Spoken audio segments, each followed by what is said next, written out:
introduce myself. My name is Margot Wallace. I am the president of BC People First, and I put together this presentation today. I want to talk about confidence, not the polished version, not the performative version, but the kind that grows through self-advocacy. As the president of BC People First, I see what happens when disabled people step into their voices. It shifts power, it shifts conversation, and it shifts how we see ourselves. All right, so we're going to talk about confidence is not about being perfect. So things that confidence is not. It's not being fearless. It's not having all the answers. And confidence is not being infallible, which means you don't ever make a mistake. But things that confidence is trusting your lived experience, speaking even when it feels uncomfortable, and showing up. Some of us were told, do not make trouble, be grateful, do not ask for too much, and also do not ask for help.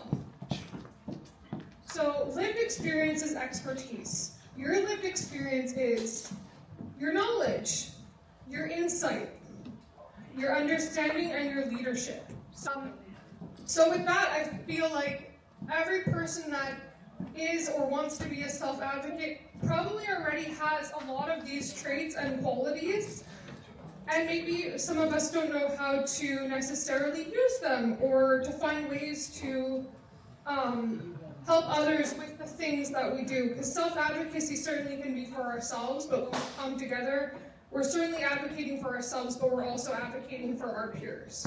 Self-awareness builds sustainable confidence. So things we know. We know what drains you, you know what strengthens you, you know your limits, and you know your values. And if you don't, these are good things to kind of like brainstorm, because it kind of helps you figure out where your strengths are and things that maybe could use a little bit of work. And that helps your self-advocacy so much more is when you're self-aware. So using the skills that you already have. So advocacy does not look one way. It's not linear, which means one way. It's not necessarily defined by a certain set of things that you have to do to be a self-advocate. Some of us speak on stages, we write letters, we organize meetings, we support peers, or we create resources, or there's a number of other things that we can do when it comes to self-advocacy. But all of it matters is the most important thing.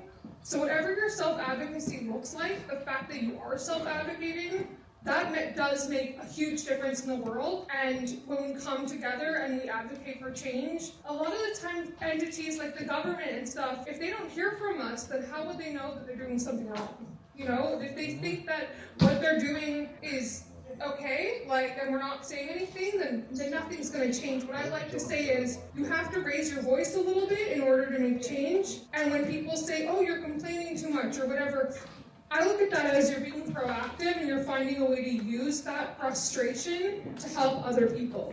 So just know when people from the outside are looking at it like, well, you're complaining so much. You're the kind of person that complains, but you're also writing letters to the government, or you're talking to your MLA, or you're making you're going to meetings, or you're involving yourself with community. It's not complaining, it's action, right? So please keep that in mind.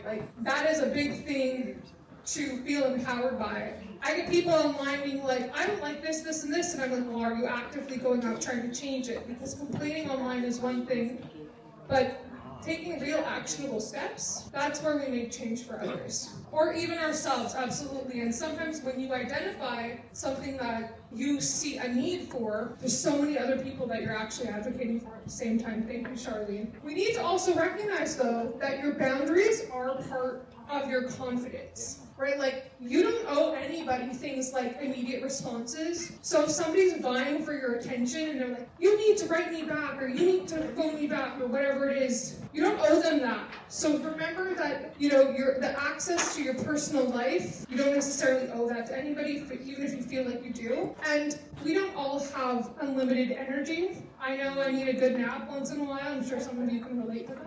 I have no shame in napping, yes. But we also need to understand that protecting your peace is leadership, right? So we can't be in all places at once. I think a lot of us try to stretch ourselves thin, which means trying to do more than you physically or mentally can. So just remember that if you need to rest and you can't be on, you can't do it all the time, that's important so that when you are doing it, you're energized, even as much as you can be, and that's doing something. So small wins matter. So we need to look at the fact that the first time you ask for any accommodation, or you're sharing your story, or you speak at a meeting, or you challenge misinformation, you are building your confidence. So remember that at first these things might be very scary, but the more you do it, the better you get. I was a shy child. I would hide behind my mom and make her place orders for me when we were at restaurants. And now I'm like, chill. I love doing presentations. I love speaking, all this kind of stuff. So that took probably like my whole life to get to this point. So just know if you're like, oh, I want to be a public speaker, but I'm too anxious, keep trying. Sometimes we have to push ourselves. But don't push yourself to the point of like, I am so anxious, I need to go decompress for a while. Like, unless you want to. As an autistic person, I'll decompress afterwards. Practicing in safe spaces, kind of like what I'm doing here today, and what many of you are probably doing, even just networking. Confidence grows through practice. Organizations like BC People First allow us and me to try leadership roles, to practice public speaking, ask difficult questions, and we're learning from each other, right? We're all having conversations with different perspectives, hearing things we might have not heard, hearing things we might disagree with. But that's okay, because that's how we learn and that's how we strive for change. Standing up for ourselves and each other, sometimes it feels safer to advocate for somebody else first. I'm sure many of us in this room have advocated for a loved one, or maybe we're here as somebody that does that on their behalf, with their permission, whatever it may be. Sometimes that feels safer.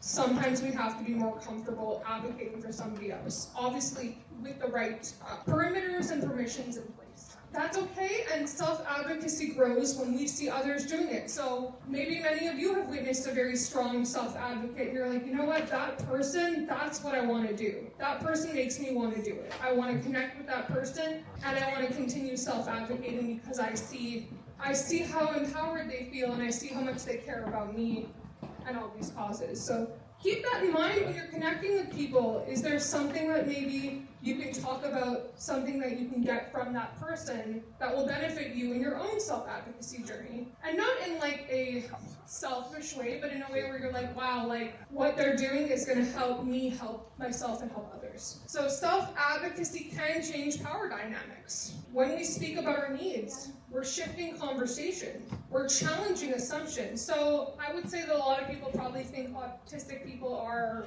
many of us are shy, or we're not able to public speak, or whatever the misconceptions are. I'm sure that there's many. I don't know right now off the top of my head, but I'm sure people have assumptions about us. Or that we're all the same, that all autistic people are exactly the same. Well, we're not. We're all individuals, and we're learning from each other. And sometimes if I have autistic friends that might not feel comfortable advocating, and they're like, you know, like, I don't want to talk about this, but you seem comfortable, can you use your voice? Can you amplify my messages? You know, we can work together, even in different realms of this space. So we also claim agency over our lives. So, you know, many of us, we don't want to be told what to do. We want to make our own decisions and put things into motion that we really, really care about. And if somebody else is like, hey, you can't do that, for me, it makes me want to do more. So you belong in every space that impacts your life. Your voice shapes decisions. Your perspective is authority, and your needs define policy, like I was saying before. You know, when you recognize your needs, and if your needs are being unmet, that's where policy needs to change. So for instance, I am a self-advocate, but I'm also a business owner. I design pins that help people communicate their disabilities and access needs. You might have seen some of my pins and stuff over there, the purple stuff that's over there. That's me, or the disabled labor isn't free pin. If you picked one up, that's some of my work, and that came from somebody getting mad at me for wanting to make money off the content that I make on Facebook. Because I work really hard at it, and when people share from my page, I can benefit because I am self-employed. Often you'll notice a gap in something when somebody is challenging you. Right now, we know that things like the dental benefit is not good enough. We know that costs are rising. We know that a lot of stuff is going to impact all of our lives. And knowing what your needs are, knowing what you need to fight for. I've been fighting for grants for disabled small business owners for years. Knowing that is how you can create change. So hopefully you took something from my presentation today. I will be floating around, sitting around, helping where I can. Feel free to come up and say hi, but that was my presentation, and I hope you enjoyed it. Yeah.